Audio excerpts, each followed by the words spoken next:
Continuing Coriolanus in Plutarch's Lives, translated by John Dryden, revised by Arthur Hugh Clough. Marcius, thus reinforced and much stronger than before, moved first towards the city called Hugh Clough,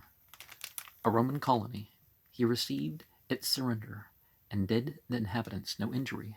Passing thence, he entered and laid waste to the country of the Latins, where he expected the Romans would meet him, as the Latins were their confederates and allies, and had often sent to demand succors from them. The people, however, on their part, showing little inclination for the service, and the consuls themselves being unwilling to run the hazard of a battle, when the time of their office was almost ready to expire, they dismissed the Latin ambassadors without any effect, so that Marcius, finding no army to oppose him, marched up from their cities, and having taken by force Toleraia, Levici, Petta, and Bala, all of which offered resistance, not only plundered their houses, but made a prey likewise of their persons. Meantime he showed particular regard for all such as came over to his party, and for fear they might sustain any damage against his will, encamped at the greatest distance he could, and wholly abstained from the lands of their property. After, however, that he had made himself master of Bala, a town not above 10 miles from Rome,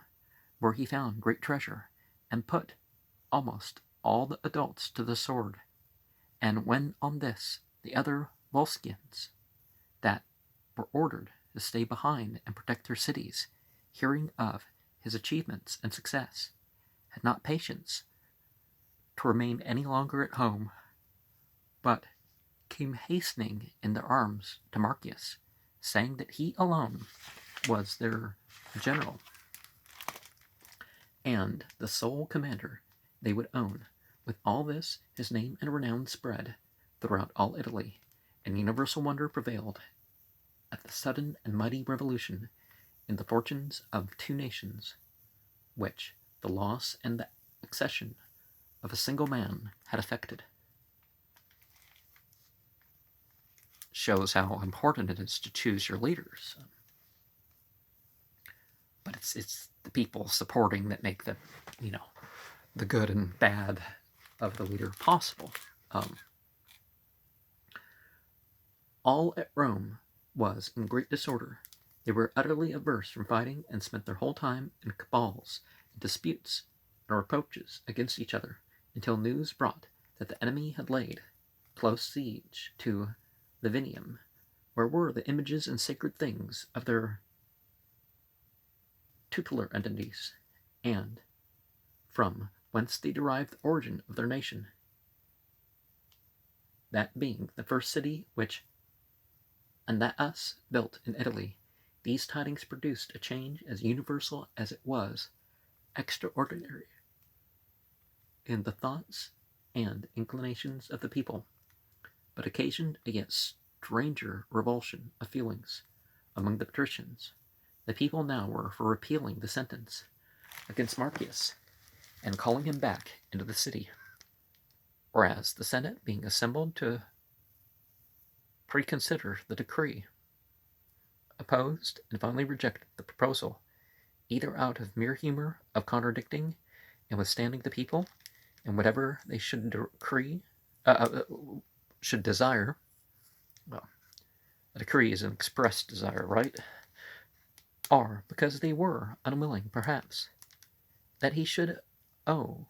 his restoration to their kindness, or having now conceived a displeasure against Marcius himself, who was bringing distress upon all alike, although he had not been ill-treated by all, and was become a declared enemy to his whole country, though he knew well enough that the principal and all the better men condoled with him, and suffered in his injuries. The resolution of theirs being made public, the people could proceed no further, having no authority to pass anything by suffrage and enact it for a law, without a previous decree from the Senate. When Marcius heard of this, he was more exasperated than ever, and quitting the siege of Lavinium, marched furiously towards Rome,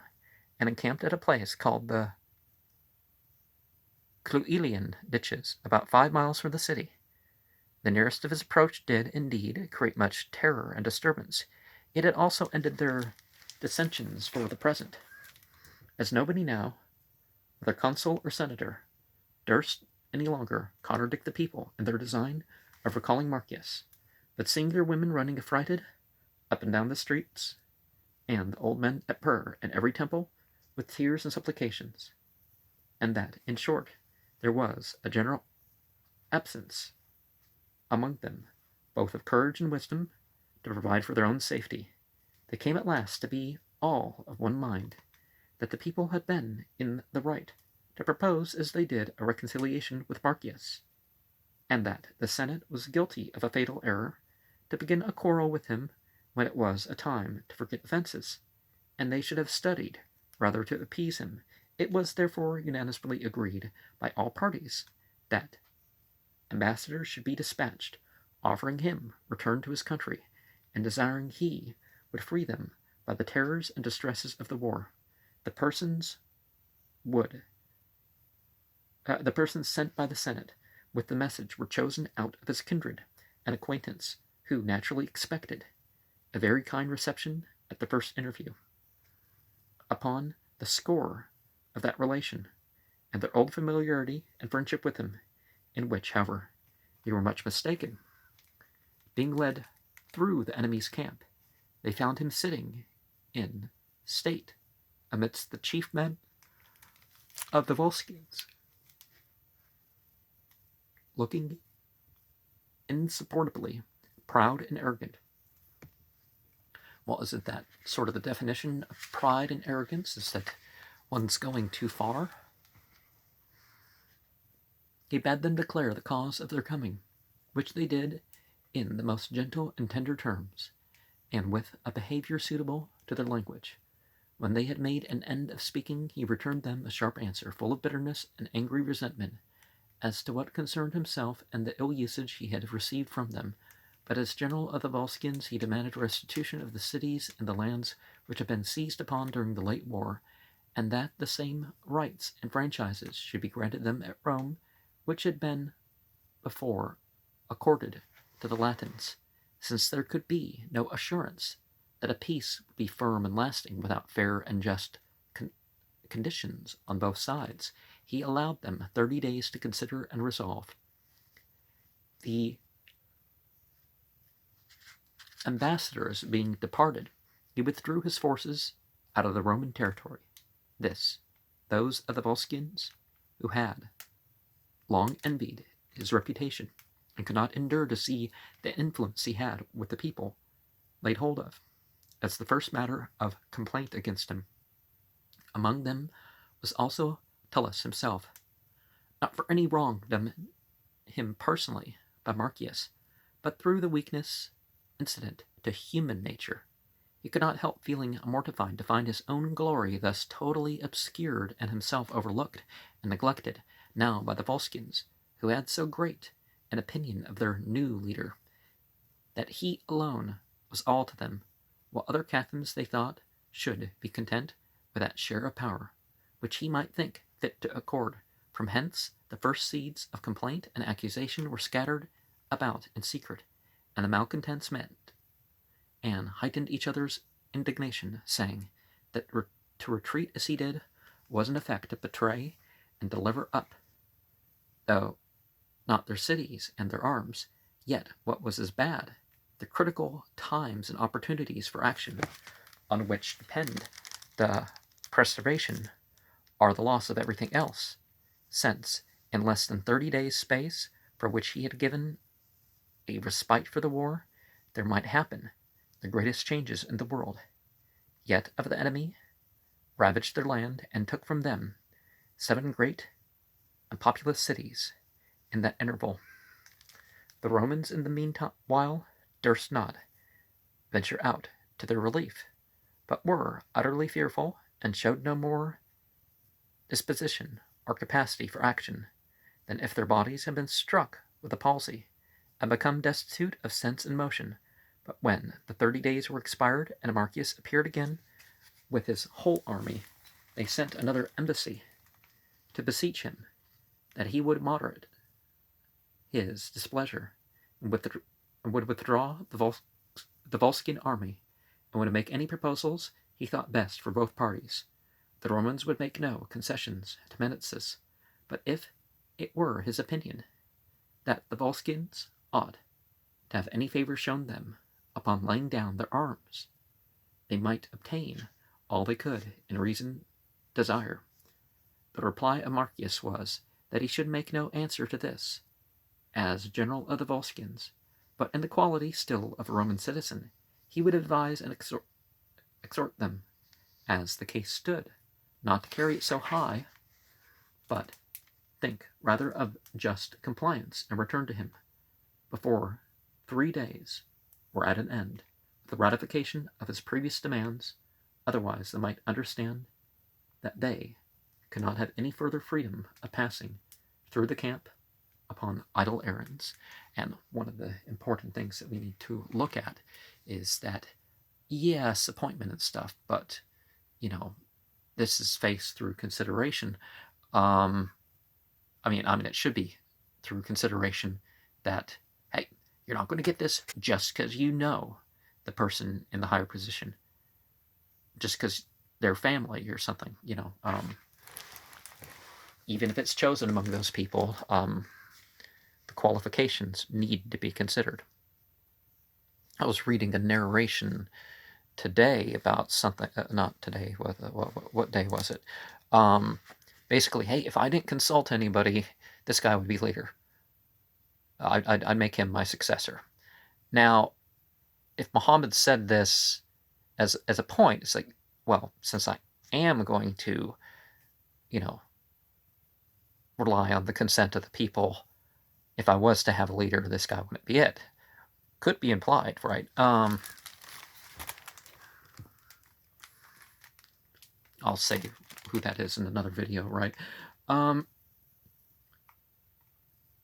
When the ambassadors were come back, and had acquainted the Senate with the answer, seeing the whole state now threatened as if it were by a tempest, and the waves ready to overwhelm them, they were forced, as we say in extreme perils, to let down the sacred anchor. A decree was made that the whole order of their priests, those who initiated in the mysteries or had the custody of them, and those who, according to the ancient practice of the country, divined from birds, should all and every one of them go in full procession to Marcius, with their pontifical array, and the dress and habit which they respectively used in their several functions, and should urge him as before to withdraw his forces, and then treat with his countrymen in favor of the Volscians. Now, whether you agree or disagree the various religious and other practices of the people, it's important to have a cohesion of society, right? He consented so far, indeed, as to give the deputation and admittance into his camp, but granted nothing at all, nor so much as express himself more mildly, but, without capitulating or receding, bade them once for all choose whether they would yield or fight, since the old terms were the only terms of peace. When the solemn application proved ineffectual, the priests, too, returning unsuccessful, they determined to sit still within the city, and keep watch about their walls, intending only to repulse the enemy, should he offer to attack them, and placing their hopes chiefly in time and in extraordinary accidents of fortune. As to themselves, they felt incapable of doing anything for their own deliverance. Mere confusion and terror and ill-boding reports possessed the whole city.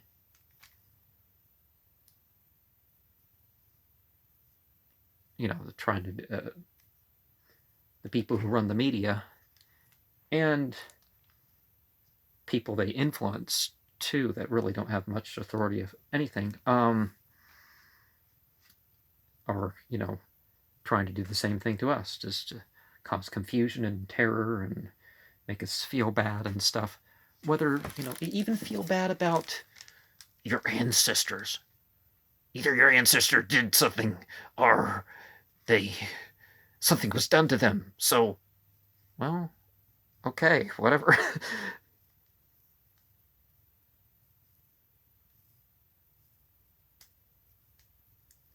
Till at last a thing happened not unlike what we so find represented, without, however, being accepted as true by people in general. In Homer,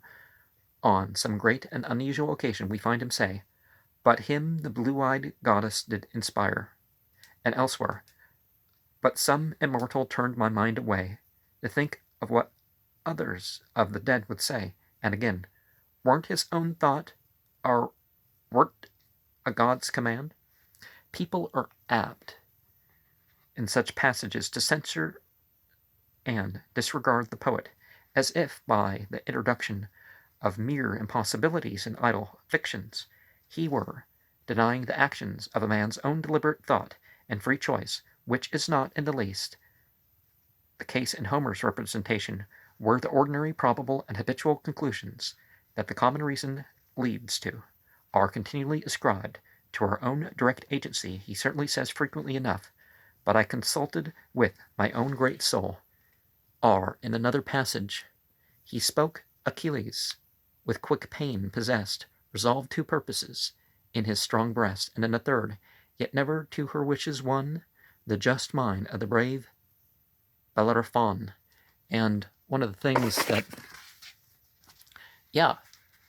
whether you're consulting the people or not, or whether you're consulting the spirit, you're at some point you're still picking the one, or still making the decision, or making it a possible decision to pick what's fitting based on that.